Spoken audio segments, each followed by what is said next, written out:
ஸ்ரீவைகுண்டத்தில் மக்களவை எதிர்க்கட்சித் தலைவர் ராகுல் காந்தி பரப்புரை செய்யும் மைதானத்தை காங்கிரஸ் வேட்பாளர் ஊர்வசி அமிர்தராஜ் பார்வையிட்டார்.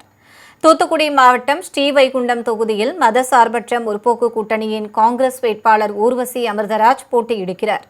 அவரை ஆதரித்து வரும் 20ஆம் தேதி மக்களவை எதிர்க்கட்சித் தலைவர் ராகுல் காந்தி பரப்புரை செய்வதற்காக ஸ்ரீவைகுண்டத்திற்கு வருகை தரவுள்ளார்.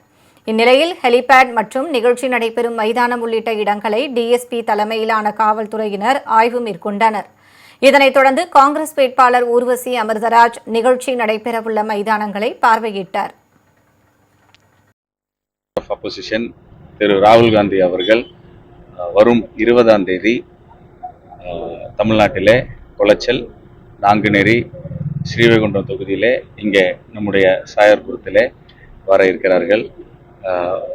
இந்த 3 இடங்களிலேயும் மதசார்பற்ற முற்போக்கு கூட்டணியின் வேட்பாளர்களை ஆதரித்து அவர்கள் வெற்றி பெறுவதற்காக அவருடைய சூறாவளி சுற்றுப்பயணம், இங்கே அதற்கான முன்னேற்பாடுகள், அதற்குரிய கிரவுண்ட் இதெல்லாம் நாங்கள் பார்த்துக்கிட்டு இருக்கிறோம்.